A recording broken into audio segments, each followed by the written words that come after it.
Hello, everybody. What up, guys? Coming with Suin 5 here with a PSA submission video. Now, I haven't done one of these in a hot minute.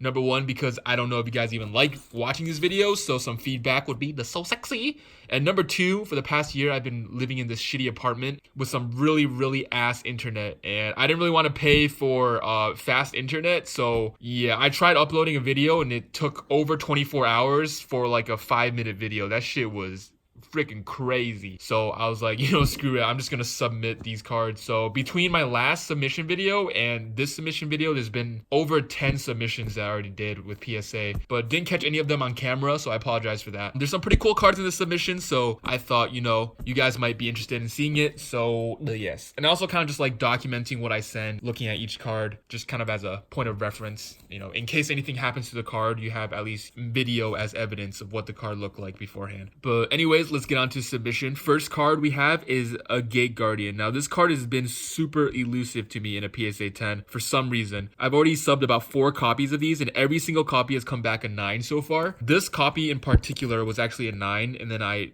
resubmitted it because I thought it had a chance at a 10, and it got an 8. So I just cracked it again. I'm like, what the hell happened today? And hopefully it can, get the 9 again. And yeah, these are a lot of scratches here. These are all on the card saver, in case you guys were wondering.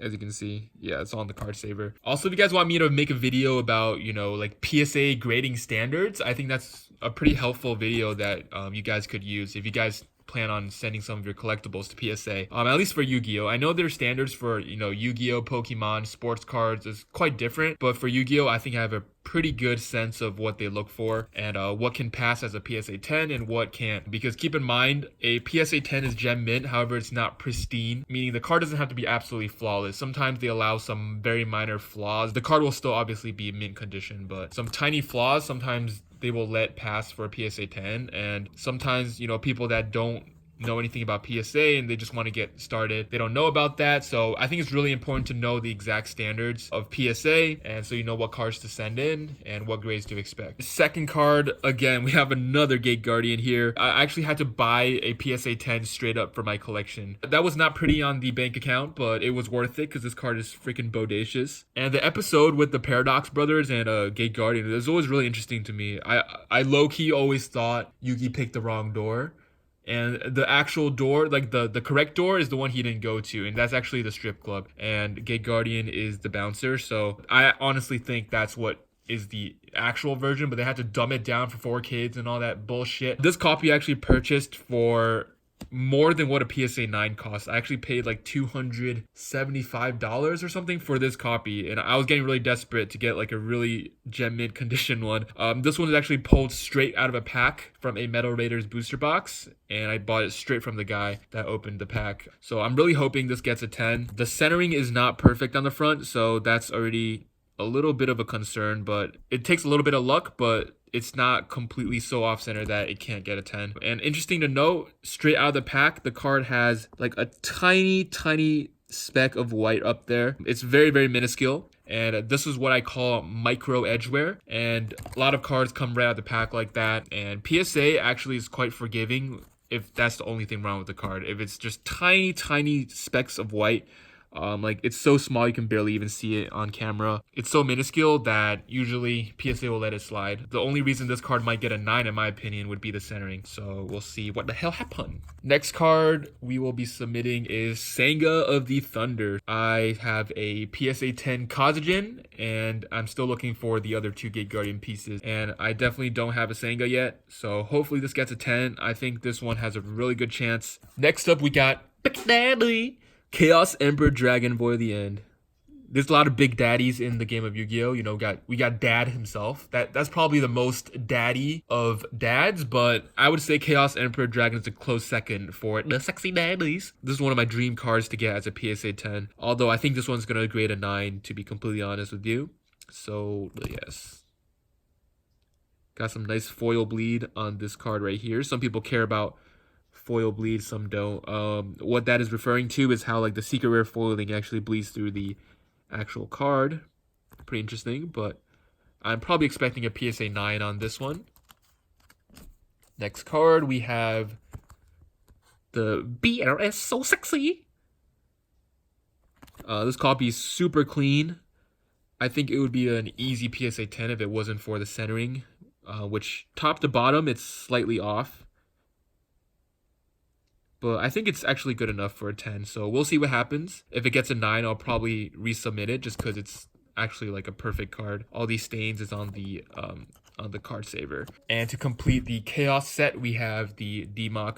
I love how the whole card is just so shiny. I did already get one of these as a PSA 10, so I'm less concerned about that, but getting a Chaos Emperor or a DMOC as a 10 would be absolutely amazing.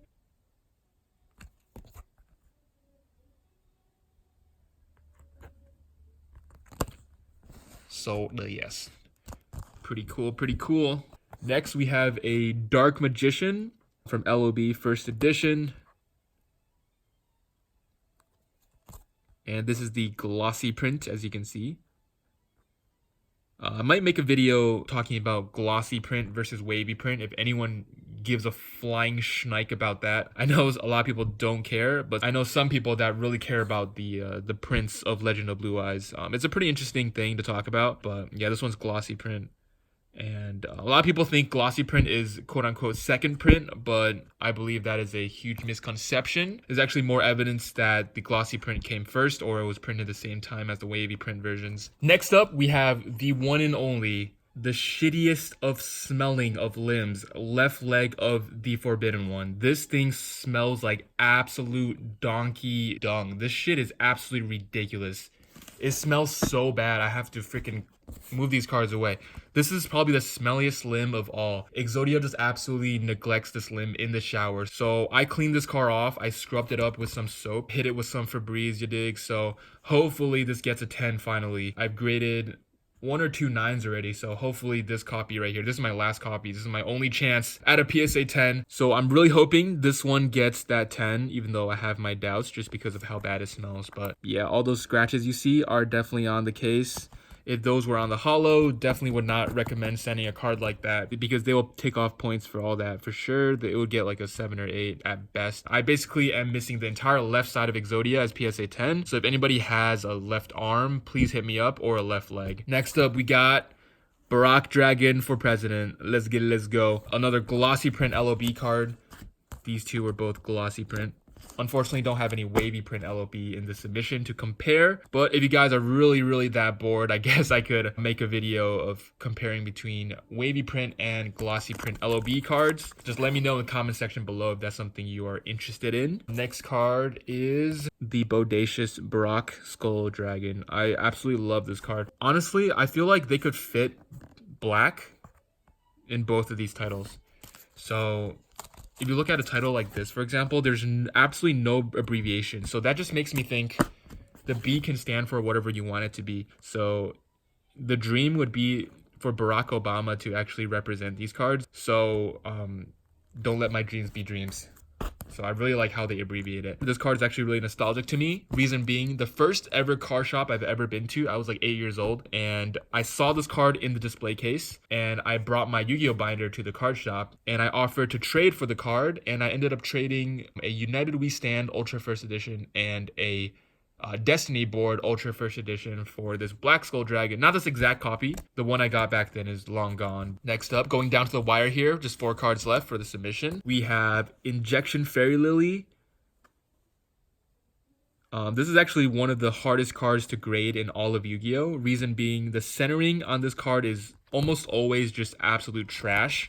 So finding one that's even like remotely well centered is a task in itself. It's only like a $30-$40 card as raw, but graded PSA 10 people pay upwards of like $1,000, which is absolutely ridiculous. But this copy is in immaculate condition, which in itself isn't too hard to find because, you know, a lot of these cards exist. It's just finding one that's well centered. And this one is not perfectly centered left to right. As you can see, it's a little bit thinner on this side, but I think it might still pass the 60-40 guidelines, so I'm just gonna send it anyways. Next card is a pretty special one. We have an SJC Des Volskalf. My first ever SJC card I sent was a Cyberstein. That was a few months back. I didn't get it on camera, unfortunately, but that one did grade a 10, which is amazing. After that, I sent my Crush Card Virus, and that also graded a PSA 10. Freaking nuts. I was doing the dancing all over the place. That was so crazy. Ended up selling the Crush card, and I regret that so much because I don't think I'll ever find a PSA 10 worthy Crush card virus. Most recently, I graded a PSA 10 Doom Caliber Knight, which is actually now a Pop 1 as a PSA 10. That's definitely a huge accomplishment for me, for my sad life. Here we have my Desvolskalf. I would be fine with a PSA 9 on this one. So, yes. 2 cards left. We have a Trihorn Dragon. Oh, I stand corrected. There is actually a wavy LOB card in the submission. So let me just take this out so you guys can see it a little better. I actually pulled this card myself in a LOB pack. And you can see the card stock of this card is very wavy. There's like vertical waves going through the entire card. That's what you call wavy LOB. So this is very different from the glossy cardstock. And I'll show you on the left leg, for example. You see how the card is completely flat and it's very shiny, as opposed to this, which is like very wavy. So here you can see a little bit of a comparison. It's kind of hard to see on this secret rare, but you can kind of see where I'm getting at with this. And yeah, this card I pulled myself, so it's in very good condition, as you can see. However, the centering is not too good, so probably going to be a PSA 9 on this. The top is quite thick with 2 C's, so it's okay, the Bodacious. And the bottom is thin. Actually, a lot of wavy Trihorns are actually have that same centering. Last card of submission, we have none other than the infamous Barak White Dragon. So this is my last copy of this card that I own, and really hoping this can get a really good grade. So yes, the holy grail of Yu-Gi-Oh! In my personal opinion. You might disagree. You might think it's Shape Snatch, which I would think is a close runner-up. Of course, there is that race between the LOB, the SDK, and the DDS version of Blue Eyes. And so far, this one has been the front runner, but we'll see what happens in the future. And I think it is justified because it's hard to pull, and the booster boxes are going for like $6,000, which is absolutely ridiculous. So I can see why this card is so far the front runner of those 3 Blue Eyes in the TCG. And personally, I like this artwork a lot. I know a lot of people hate how the neck is twisted like that. I don't really know why the neck is twisted like that in such an unnatural position, but maybe it just finished giving neck. Yeah, this one is the Glossy Print version. As you can see, the card is super glossy compared to the Trihorn right here. You can see those waves on the card. And this is just a very glossy card overall. So yes, really hoping this card can grade well. And overall, the condition of the card is really good. So yeah, that's it for my PSA submission. We have 14 cards. We definitely got some Bodacious honeys in this one. So yeah, let me know what you guys think of this submission, about PSA grading in general, about Yu-Gi-Oh! In general, about how much you hate the current metagame, about what videos you want me to cover in the future, or pretty much just anything. Just dump a freaking comment so I can read it while I'm taking a shit. Thanks for watching, guys, and peace!